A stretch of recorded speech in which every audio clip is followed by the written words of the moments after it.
Yo, what's up guys? We're back on VV. In this video, I'll teach you how to go from a Fishbone to a Vastolorde to an Arrancar, as well as how to get your Ressurection, and all the information in between that you need. If this video helps you, please consider subscribing. Before you can begin your journey as a Hollow, you'll need to complete the tutorial. I really recommend that you don't skip it, as this game's controls are very different compared to similar parry-based games. Once you've made your way through the tutorial, you'll be confronted by the tutorial boss, Gelum. Gelum is not an easy foe for the inexperienced, but please try your best to defeat him. There will be many more challenging enemies like Gelum to fight as you progress your build, and this is your best chance to learn in a closed environment. So if you really want to skip him, that's always an option, of course. Now that you've finished the tutorial, you can finally choose your faction. When you choose Hollow, you'll immediately have an important decision to make, that being what Hollow type you choose. Each Hollow type has their own strengths and weaknesses, so you should choose the one that complements your playstyle. Turtle Hollows are slow with high defense. Gorilla Hollows are all-rounders who are average at everything. Lizard Hollows are fast and nimble but with reduced defense. And Centipede Hollows trade attack power for speed. Just a quick warning though, my friend picked the Centipede Hollow and it made his Ressurection fight later on so much harder. So just remember that you'll need to fight the Hollow type you choose later on. Once you choose your Hollow type and finish creating your character, you can finally begin your journey towards Vastolorde. You'll start off as a Fishbone, and even though this is just the beginning, you'll have some more important decisions to make. Every Hollow has the ability to obtain something called Hollow traits by eating other Hollows. These traits can give you buffs and debuffs that'll affect your appearance and your stats, not only as a Hollow, but in your future Ressurection form as well. You can only have 3 Hollow traits total, so make sure you pick the ones you really want. And you can also get a 4th Hollow trait if you go for Vastolorde. As you complete various quests and earn XP as a Fishbone, you'll eventually evolve into a Menos. You won't have to stay a Menos very long. All you'll have to do is destroy some objects and kill a couple Hollows to evolve. Always make sure to check the quests that are highlighted in red, as those are your main quests which will guide you to your evolution. After completing the Menos quest, you'll evolve into an Adhuchus. At this point, if you really want to, you can rip your mask off and become Arrancar/Arrancar. But getting Vastolorde is really easy in this game, so I recommend you go for it just to make sure you get that 4th Hollow trait I was talking about. The quest for Vastolorde is called Primal Urges Part 2, and it's one of those main quests we mentioned. All you have to do is get 70 Hollow kills, which does sound like a lot, but here's a couple tricks to make it faster. Your first and simplest option is just kill random Hollows in the Soul Society outskirts, which honestly works just fine, but there is another option I found to speed things up. That would be the mission system, of course. As an Adhuchus, you'll be locked to some low-class missions, but these missions give really good progress towards your quest. I noticed that each mini NPC counts as progress towards the quest, and these guys are very easy to kill. Luckily, they made it so during your first mission you can't be invaded, and at the end of your first mission, the tutorial spirit will ask you if you want to turn invasions on or keep them off. If you're already having a hard time with the game, I recommend keeping this off, as getting invaded when you're just a Hollow is really annoying. You can't defend yourself super well. You can also turn invasions on and off whenever you want with this toggle right here called Dangerous Missions here on the mission menu. For each mission, you'll need a mission ticket, but you should definitely have some by now because you get them just from like doing quests and killing Hollows and killing players if you're already doing that. After you complete your quest, you'll have finally transformed into a Vastolorde. Now there's only one more thing to do before ripping your mask off, and that's to eat more Hollows until you get the 4th and final Hollow trait you want. Note that you can't gain Hollow traits as an Arrancar, so make sure you do this now. Finally, after getting your last trait, you can rip your mask off. You'll get a chance to customize your Arrancar appearance before spawning in, as well as the option to spin your clan. As soon as you become an Arrancar, you will have your very own special weapon. To activate this weapon, equip your sword with X and then press E. The spear is amazing, by the way. This thing carried me till I got Los Lobos. You can also meditate by pressing M with your activated weapon equip, and this will be crucial for progging your Ressurection. For now though, you need to keep progging the game as normal, but keep meditating every now and then for good measure. What you really need to look out for though is your inner world whispering to you. This happened to me mid-invasion, and I actually didn't even notice it at first. Anytime you get a whisper like this, immediately meditate, as this will progress the creation of your inner world and Ressurection. If you ever fall asleep while meditating, that just means you need more XP. I've seen some people say that res prog is damage based, but I found that just progging the game normal and also a lot of PvP is the best way to get some progression on it. Missions are also very good. I almost always got a whisper during an invasion. Early on in your res progression, I think after a couple whispers, your res will ask you this question. I don't think what you choose for this actually matters, but if you want to be safe, probably choose I Fear Nothing, but I chose Mediocrity and I got res just fine, so I think any answer goes. Once you prog your res enough, eventually, one of your meditates will finally send you to your inner world. Anytime you find yourself here, make sure to follow the red eyes, as that's how you start building your inner world. The first 2 times I was here, nothing really happened, but eventually as you come back and once again follow the red eyes, buildings will start erecting themselves in your inner world. Keep repeating this process of getting whispers, meditating, coming to your inner world, and following the red eyes, and eventually there should be about about 3 houses built in your inner world. For this next part, I tried to find a clip, but I don't know what happened to mine. But anyways, for this next part, make sure to have your audio on while you're playing, because you'll hear this audio cue. Hey,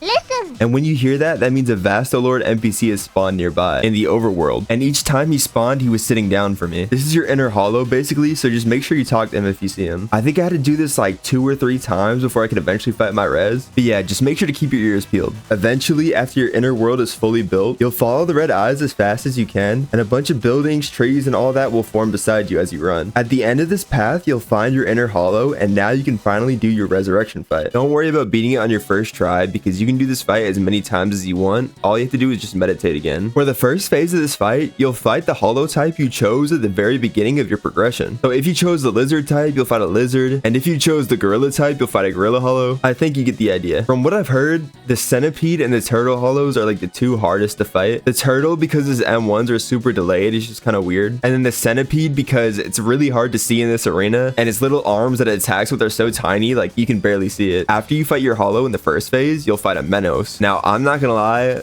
this is what messed me up the hardest. The Menos, it really shouldn't be that hard. Like, he doesn't have that many crazy attacks. It's just how delayed they are. Like, his stomps, it took me so long to get used to, and afterwards, I just couldn't parry anymore because I was so used to waiting like super duper long. It's also really hard to parry his Sero. I think I did it like 1 time and then never again, but you can also just block it, so it's not too bad. After you finally beat the Menos, you actually have 1 more phase you need to complete. In this last phase, you'll fight your hollow again, except this time, instead of a Fishbone, it's an Adhuchus or Adjucast. I don't know if it was just keto, but I also think you can't use moves in this last phase. I think the only difference in moveset between this phase and the first one is that this hollow has a Sero, and I think that's it. My main tip for this whole fight, first phase, second phase, third phase, is just to play like super defensively. Don't get greedy and waste HP going for swings. Play 90% defense and 10% offense, and just go for posture breaks basically. Just parry, parry, parry as much as you can. The key to winning is just to preserve as much health as possible in the first 2 phases, and then play it super safe in the last phase. If you're still struggling, I recommend you watch my resurrection video, as I included pretty much the full fight in that. Once you beat the 3rd and final phase, you'll be teleported out of your inner world, and you'll now have resurrection. You should now see this new tab in your menu called ability. This is where you can see your ability level, reroll your resurrection, and also start customizing it once your ability level is high enough. This is also where you can spend 10,000 Robux to get Lost Lobos at pity because this game hates you. Anyways, at ability level 0, you have 1 resurrection move, so just hold control and you should see this menu pop up in the bottom left. An ability leveling guide is kind of out of the scope of this video, but from what I've heard, only way to level it up is just to use your moves as much as you can in combat. Finally, when you hold E with your activated weapon equip, you can enter resurrection. How long it can last depends on things like your hollow traits and your clan, and I believe your resurrection gets strengthened as your ability level goes up, for Lost Lobos at least. Anyways guys, that's about it. If you enjoyed, please like the video and consider subscribing. I don't think Segunda is out yet, but as soon as that drops, I'll have a full guide ready for you guys. And if you want a Soul Reaper and Quincy guide, please let me know. We love VV, have fun, bye!